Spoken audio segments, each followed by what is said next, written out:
You mentioned fat utilization or the ability to use fat as a substrate.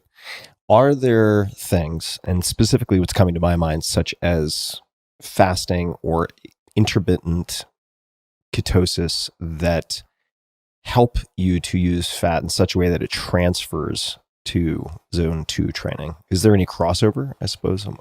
Yeah, well, there's no question that, ketosis by its very definition is a nutritional state that forces your body to utilize fat.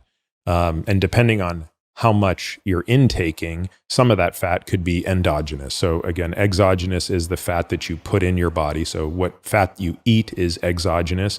The fat stores that we have are endogenous. There's a bit of I think just a misunderstanding around ketosis. I think a lot of people assume it is automatically a weight loss diet or a fat loss diet, but of course that's not necessarily true. It's only a fat loss diet if you use your endogenous fat stores. Also turns out a pound of fat has a lot of calories. Yeah.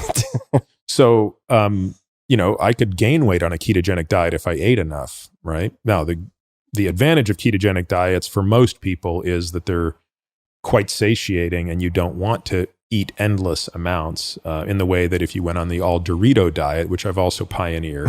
I've got experience with the all Dorito diet, and turns out you can eat a lot. The all licorice. I used to work at a video store when I was in high school called Movies and Munchies. And, it was owned by my friends. It's a video store plus dispensary. Yeah. And they just didn't care how much I ate. Yeah. And I would literally eat the pound of Twizzlers. Like, they came in that pound, maybe a pound and a half. It was like huge. The biggest bag of Twizzlers. You could take out like a mugger with this bag of Twizzlers. Yeah, exactly. Like it's a weapon. And if any reasonable group of 4 people went to a movie, they'd have a hard time finishing one. But I would easily throw that down, plus the really big bags of Doritos, plus a really big bag of popcorn, plus God knows what else. Like that was routine for the night. Just disgusting. Easily 4,000 or 5,000 calories of junk food 3 nights a week was my staple. So if we look at the opposite of that, fasting, have you changed your mind or had any insights since we last spoke, or come to any different conclusions related to fasting? Yeah, I think because you've done, for the record, you've done a lot of fasting. You have a lot of experience doing fasts of many different lengths, including, I don't know what the longest fast is that you've done. What would probably you say? 10 days. 10 days, yeah. I think that, one thing that I absolutely learned through fasting is the enormous importance of strength training throughout a fast. It's very easy. You're going to lose muscle mass when you fast. You have to accept that. So the question is, how do you minimize that damage? How do you lose as little muscle mass as possible? And strength training daily during a fast has become an important part of that. But when you look at time-restricted feeding, which is, or people call it intermittent fasting, although I don't like that term very much. I think time-restricted makes more sense when you're just talking about 16 or 18 hours. I'm really starting to see a lot of people who do that excessively and who aren't necessarily training correctly.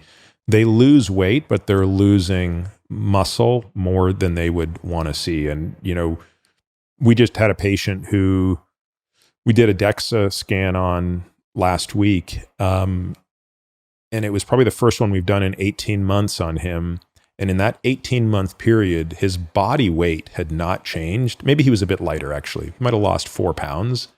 But his body fat was so high, I almost fell off my chair. And he doesn't look chubby, right? But it speaks to how much muscle he's lost. So his body fat went from about 18% to 30%. Yikes. Which was, it's just a totally unacceptable amount of fat for someone his age. And his visceral fat went up, which I actually care more about than body fat. We can talk about that later. But his visceral fat also went up. So, this is a guy who has religiously been doing his time-restricted feeding every day, but he doesn't really lift weights. He walks and, does some yoga and stuff like that, but he's not doing strength training. So I think in a person like that, there's a real downside to too much time-restricted feeding. And even for myself, like in the last 4 or 5 months, I did a DEXA back in January, and I hadn't done one in years. And from January to the last period that I had done a DEXA, my body weight was almost identical. Maybe I was 2 pounds lighter this year versus the last time, but my body fat was up. I think I went from 10 to 16% body fat. And again, you could say, well, 16 is not the end of the world, but that was a significant loss of muscle and gain of fat. And I did wonder if that was just too much, because I always exercise in the morning, but then don't eat. So to exercise and then not provide yourself with, especially when you're strength training, to provide yourself with any amino acids every single day to undergo muscle protein synthesis, I think is a little bit risky. So I've been looking at other strategies around that, right? So for example, front loading the meals. Quick question, and then we'll come back to front loading meals. During that period of time, were you doing, and I may be misremembering, but one 3-day fast a month or 1 week long fast every quarter? What was the frequency? All of the above. Yeah. I probably spent maybe 2 years doing 7 days a quarter, maybe a year doing of 3 days a month. But in between, it's also doing lots of time restricted. Mm-hmm. And honestly, I think the daily time restricted was a bit more the issue, because I think I think the 3-day fast a month with a lot of lifting, I didn't sense I lost a lot of muscle during that period of time. But I think every day exercising in the morning, not putting calories in until later in the day, it has to be taken in the context of an individual. So if you're someone who's 100 pounds overweight or you have diabetes, it's a totally worthwhile trade-off to lose muscle mass, because you're losing more fat mass along the way. Yeah. Right. So you are going to technically get leaner with that approach. But when you take a relatively healthy and lean individual, one has to be a little bit careful and look for alternative ways to sort of get the benefits of that fast. So you were saying something about front loading meals. Yeah. So I just find nowadays, although probably not tonight, I'm gonna eat almost certainly not tonight. I'm gonna eat a little bit more early in the day and a little less late in the day. So there may or may not be some mezcal involved. There will be. So we won't take either of our Oura Ring data as the standard for this evening. So I totally got caught up in my own fantasies narrative about mezcal. So front loading meals, could you just walk back and explain? In an ideal world, I think that the best way to do time restricted eating would be to eat a big breakfast. So it would be to wake up, exercise, eat a huge breakfast. By huge, I don't mean gluttonous, but I mean that's your biggest meal of the day. At say, I don't know, let's just put some numbers to it. You wake up at 6, you work out from 7 to 8:30. At 9 o'clock, you're eating your largest meal. You eat another meal at 1 o'clock that is modest, and you don't eat again. That would be a great way to do 16 hours of not eating a day. That's problematic for 2 reasons. The first is it's socially problematic. It's really easy to not have breakfast because very few people eat breakfast with other people, but dinner is our social meal. And for obvious reasons, it just poses a difficulty to be the guy who never eats dinner. I've been, just as a side note, I've been at multiple dinners now. I mean, quite a few actually, where you've been fasting and we've all been sitting drinking wine, and you just like pass the cheesecake at the end and you take a big whiff and then continue moving it along.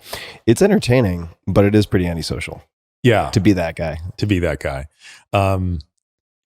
Drinking the soda water. And then the other thing is, I think for many people, it is hard to go to bed hungry. And truthfully, in longer fasts, it gets easier because, if you're fasting for 7 days, by the time you hit that 5th day, a lot of your hunger has sort of dissipated, but 16 hours of not eating can generally pose some hunger. And for some reason, I just think psychologically in the evening, we're a little less busy. So it's even more noticeable. Whereas if you're doing the traditional way that people think about not eating for 16 hours, it's pretty easy to wrap yourself up in work in the morning, skip breakfast, and kind of delay your lunch a little bit.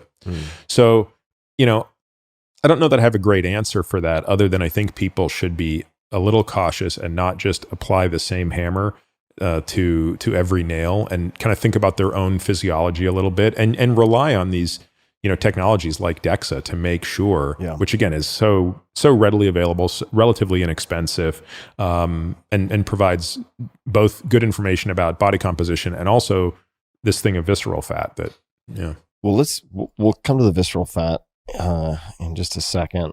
On the DEXA note, about, I don't know, a year and a half or 2 years ago, I recall a conversation with a DEXA technician who said to me, over the last 12 months, I've seen many cases of people coming in who are newly avowed intermittent fasters who have had their body composition flip, basically. I mean, like, not necessarily flip, but they've had massive jumps in the percentage body fat. And I put that on social as a note, not to say that all people who do time restricted feeding experience this. And it was hilarious and also frustrating to see how many religious zealots there are around intermittent fasting who were just like, bite thy tongue, Wait, but you said that according to this tech that they got better intermittent fasting or worse? No, they got worse. They got worse. There were many. It met with what I'm describing. It's exactly compatible with what you're saying. Yeah. But there was a lot of resistance to the idea that would even be possible, right? Which I found really interesting. More social commentary than anything else. And I think it just speaks to sort of why I don't like talking about nutrition very much, because it does lend itself to politics, not literally, but it's sort of the politics religion ethos, which is whatever you're eating is obviously the only thing. And I guess I just encourage people to be much more attuned to all of the tools, right? So caloric restriction, dietary restriction, time restriction, right? You've probably heard me go on and on about my framework, the 3 levers. Always pull 1, sometimes pull 2, occasionally pull 3, never pull none. So time restriction, what we're talking about, restricting when you eat, but otherwise not restricting how much or what. Dietary restriction is restricting some of the content in what you eat. So not eating carbs, not eating wheat, not eating meat, not eating Doritos. Right. Not eating sugar. Those are all forms of dietary restriction. And then caloric restriction is restricting the amount. And so if you are never pulling one of those levers, which means you're eating as much as you want, whenever you want, of whatever, anything you want, anytime, how much, whatever, that's called the standard American diet. Sad. Yeah, the SAD. And we've been running a very good natural experiment on that for 50 years, and the data are in. So it turns out that less than 20% of the population, probably less than 10% of the population, is genetically robust enough to tolerate the SAD. So it's a great piece of data. Like, there are people out there who can, eat KFC and Doritos and pizza anytime they want, and they're generally okay. To a first order approximation, I would add that we don't really know the answer to this question because we don't have super granular data at the population level. But notwithstanding that, at least at the surface level, it appears that 10% of the population are largely, immune to the SAD. But for the rest of the 90% of us schmucks, which I'm certainly in that camp, the SAD is lethal. And so you've got to come up with a way to escape the gravitational pull of the SAD. And that's why I think having these 3 levers at your disposal is the key. And yeah, I think that what happens is people get so into the camp of their lever, like it's all time restriction or it's all dietary restriction. Not too many people are in the all calorie restriction group. There's a whole calorie restriction society, and there certainly are people that are in that camp. But it's usually the first 2 camps that have the most zealots. Levers. I was waiting for the Canadian to come out. Love those levers. And I think, sorry. I'm so sorry. I'm so sorry. Process. It's the process. And I also think I said bite thy tongue. I don't practice my older English much. I think it's thine tongue, but I'm sure the internet will correct me. Quick tactical question, and then I want to ask you about any research or studies that have been interesting to you, that have come out since we last spoke. Is it effective, or have you tested using small amounts of branched chain amino acids to mitigate the muscle loss during what we would otherwise consider fasting? And does that also, if it has any effect, lessen the benefits of the fast? It depends on what you're doing the fast for. I think if you're doing the fast for weight loss, then the answer is absolutely knock yourself out with branched chain amino acids during strength training, because from a caloric perspective, they represent such a pittance. Yeah. Like even if you were to double up on, my favorite BCAAs, which are BioSteel, what are you going to get in there? 40 calories in 2 servings, right? So not an issue. If you're doing the intermittent fasting with, call it the hope of achieving some amount of the early signatures of autophagy, then I would say that it probably is counterproductive, because the amino acids that you use in exercise are exactly the ones that are the most potent stimulators of mTOR. And the whole purpose of fasting, at least in the short term, is to give mTOR a rest. It's to take away that which it senses. And it is the most potent sensor of leucine, which is the most important branched chain amino acid. Yeah. So if I could dumb that down for myself, if you are interested in the longevity benefits of fasting, aside from just getting to healthy body composition, you should not take the branched chain amino acids. It seems to me it would, I can't say anything with certainty, but it seems counterproductive. Yeah. Yeah. Got it.